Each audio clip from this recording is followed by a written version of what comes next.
Le régime iranien sort-il en lambeaux de cette affaire? On pose la question de manière subreptice depuis tout à l'heure, mais là on va l'aborder de front. Sort-il en lambeaux ou bien est-il plus solide que prévu? Alors, on va accueillir Mayar Monchipour. Bonsoir Mayar Monchipour.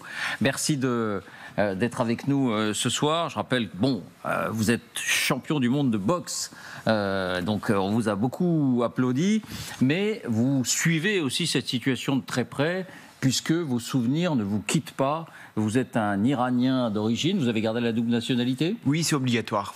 Ah, d'accord. Et vous avez quitté l'Iran à 10 ans, je crois? À l'âge de 10 ans, en 1988, en pleine guerre Iran-Irak. D'accord.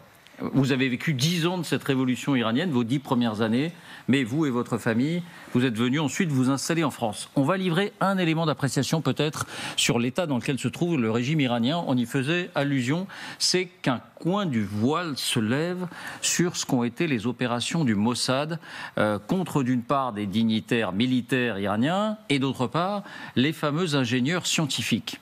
Et alors là, stupeur, parce qu'on comprend que les neuf en tout cas de ces responsables scientifiques ont été tués dans leur lit, en même temps, en l'espace de 10 minutes pour l'ensemble de ces opérations, au moment même où cette guerre se déclenchait. Alors on connaît les méthodes du Mossad, son savoir-faire. Là, en voici une nouvelle illustration saisissante. Voici les indispensables avec Marion Delpech. Bonsoir Marion. Bonsoir David, bonsoir à tous. Quelle est cette opération?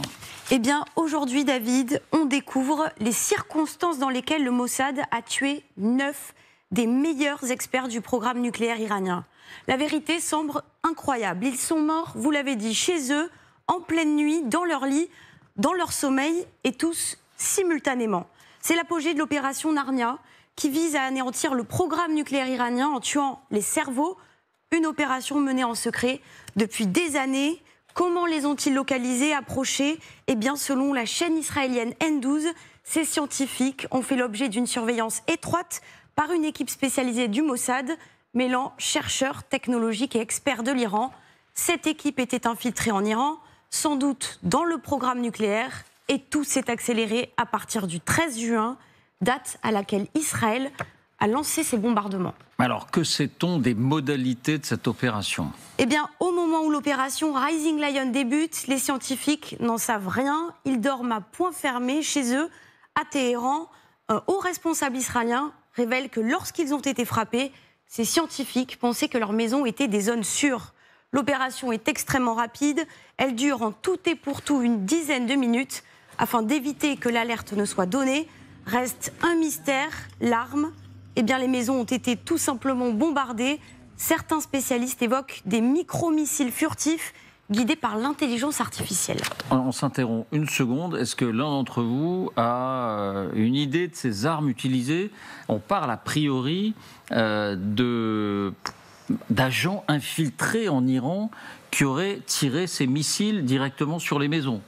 Oui, Mayar. Je vous invite tous à regarder la formidable série Tehran qui a tout prédit. Il y a 5 ans, ils ont produit, Israël et les États-Unis, vous connaissez, une série qui montrait comment l'ensemble des gardiens de la révolution et du système étaient infiltrés par des Israéliens de parents iraniens qui parlaient parfaitement iranien. Ce sont des agents infiltrés, c'est des gens sur place évidemment. 9 scientifiques tués dans leur lit en même temps, d'un coup, avec, semble-t-il, des missiles de proximité. On ne sait pas en vérité, on parle, on ne devrait pas parler. On ne sait même pas précisément de quoi il s'agit. Vous en avez une idée, Pierre? Non. Vu la destruction, ce ne sont pas des micro-missiles. Donc soit ce sont des frappes aériennes avec des missiles particuliers, soit on a beaucoup parlé de l'infiltration de commandos du Mossad ou des commandos des forces spéciales qui ont fait un certain nombre d'opérations. Et si les appartements ont été identifiés, on peut tirer dedans avec des missiles anti-chars qui permettent d'avoir une destruction importante sans que tout l'immeuble s'écroule. Encore que l'immeuble ne soit pas dans un état parfait. Mais juste une chose, toutes ces dernières années, Israël mettait énormément d'énergie pour tuer un scientifique. Il y a notamment un qui a été tué dans une opération sidérante inspirée d'un film américain qui était un truc pas possible. Là, 9. Et donc on ne peut pas dire non, c'est pas grave, c'est pas très important. Non, c'est vraiment la matière cérébrale de ce projet radioactif qui a été détruit entièrement. On vous retrouve, Marion. Autre révélation, cette fois sur des opérations d'intimidation des agents du Mossad. Elles ne concernent pas des scientifiques, mais des généraux ou des généraux des passedarans. Oui, David, c'est le Washington Post qui le révèle. Le Mossad est parvenu à intimider et effrayer une vingtaine de responsables militaires iraniens ayant survécu ou n'ayant pas été visés par la première série de frappes israéliennes. Pour cela, et c'est là que cela prend tout son sel, certains des agents du Mossad sont parvenus à faire glisser des messages directement sous leur porte. D'autres les ont appelés directement sur leur téléphone portable ou ceux de leurs épouses. Le Washington Post a obtenu l'enregistrement de l'un de ces échanges. En voici la teneur. Écoutez.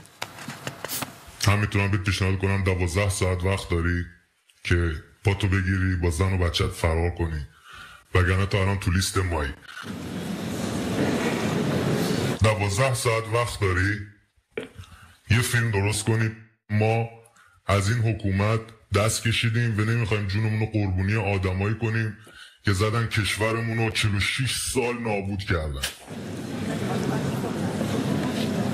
من آدرس تلگرام برات میدم بفرست.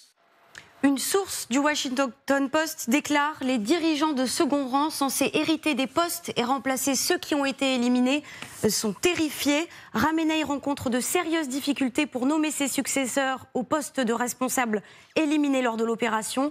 Et même s'il y parvient, il ne s'agit pas de personnes qu'il a initialement choisies, car les plus sérieux refusent désormais d'occuper ces postes. » Alors, restez avec nous, Marion, parce qu'on va poursuivre, mais... est-ce qu'on a une idée de si ces agents qui envoient des textos directement ou qui appellent ces responsables militaires se trouvent en Iran, où ils peuvent le faire depuis Israël, tout simplement, ils obtiennent les numéros, ils le font, oui. Ou ils payent quelqu'un pour glisser un message? Daphné ? Je ne pense pas que pour ce genre de coup de fil, ils aient besoin d'être localisés en Iran. Comme vous l'avez très bien dit, il y a beaucoup de juifs iraniens qui ont fui le pays et qui sont réfugiés en Israël après la révolution islamique. Et en fait, il y a une vraie compétence linguistique en fait, chez beaucoup de juifs pour parler le farsi parfaitement. Donc ça peut aider déjà, on le constate pendant cet audio. Et puis... Moi, ce qui me frappe, et on le constate depuis plusieurs mois maintenant, c'est la déclassification ultra rapide d'informations de ce type qui devraient normalement être gardées sous le sceau du secret. Et là, le Mossad se fait un malin plaisir de nous distiller ces informations très très rapidement après les opérations pour en fait amplifier l'opération de sidération, de déstabilisation dont ont fait l'objet de ces militaires. C'est aussi une guerre psychologique. Absolument, c'est complètement une guerre des narratifs, une guerre psychologique, et ça, c'en est l'exemple parfait. En tout cas, ça nous dit quelque chose sur la fragilisation du régime, son infiltration, encore une fois, sa vulnérabilité. Vous vouliez dire un mot, Dominique ? Juste un mot. L'addition entre l'intelligence humaine classique et l'intelligence artificielle va considérablement élargir l'écart entre ceux qui ont les premiers et les deux et les autres. Et donc, peut-être une des leçons de la guerre qui vient d'avoir lieu entre l'Iran et Israël, c'est le rôle de l'intelligence artificielle et le fait que l'écart s'est considérablement accru entre les deux pays. Alors, Maillard, Monchipour, encore une fois, merci d'être avec nous. Plus globalement, et face à ce régime qui reste en place, après ces 12 jours de guerre, globalement, est-ce que vous êtes heureux que ça s'arrête ? Heureux pour l'Iran ? Heureux pour les Iraniens ? Ou est-ce que vous êtes déçu que le régime soit toujours là ? Je vais vous faire une réponse de Normand, les deux.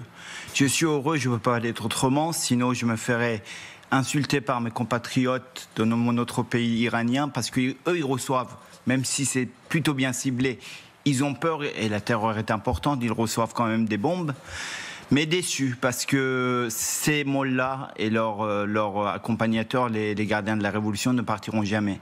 Ce sont les pires criminels des temps modernes qu'on connaît. Pourquoi vous dites qu'ils ne partiront jamais ? Ils ne laisseront jamais tomber. Il y aura pas... Il y aura peut-être 10 qui iront en Russie ou en Chine, mais il n'y aura pas un second Argentine pour eux. Ils se feront massacrer sur place, ils ne lâcheront jamais.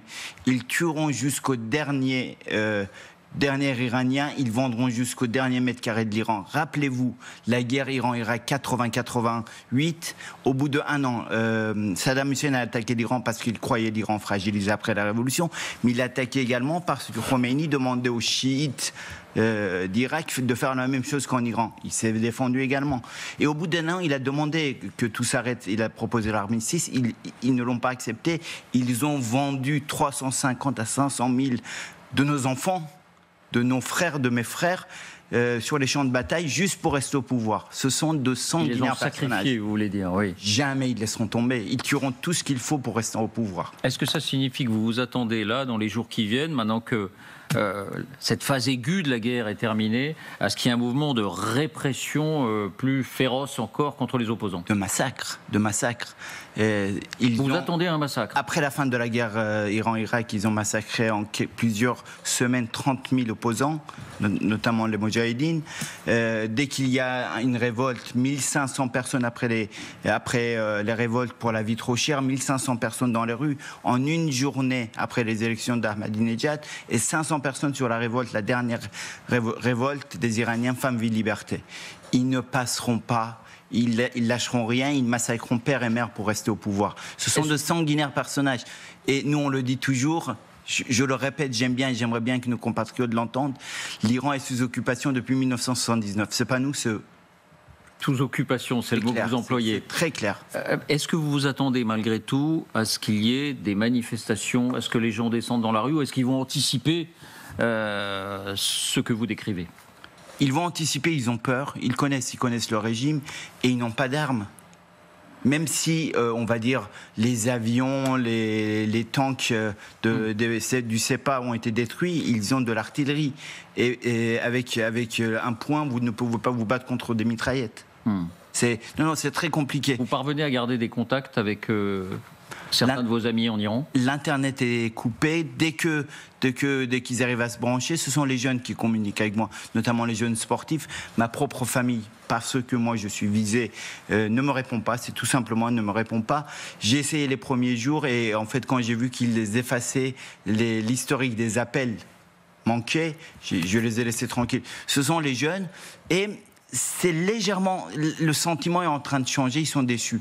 Ils ont cru à un changement, à une chute du régime. Au début, ils étaient vraiment contents. J'ai assisté, faut peut-être pas le dire, j'ai assisté à des fêtes, à un mariage, à des fêtes et à des pique-niques des jeunes qui disaient on attend que ça tombe. Assister, vous voulez dire à distance? Oui, assister via Internet, enfin WhatsApp. Et aujourd'hui, ils ont peur et ils sont déçus parce qu'ils savent que si le régime ne tombe pas, et il n'est pas parti pour tomber, je ne crois pas. Ils vont en subir les conséquences. Ils regrettent d'une certaine manière ce cessez-le-feu. Ah bah évidemment. Même si, regardez, quelqu'un de nos âges, installé dans sa vie professionnelle avec une famille, ne veut pas de la guerre. Veut le changement du régime sans guerre, c'est compliqué. Mais les jeunes, ils n'ont pas de vie. Vous imaginez un jeune de 30 ans qui habite encore chez ses parents parce qu'il n'a pas de quoi se loger, il ne peut même pas se marier. Il ne veut plus de ce régime-là.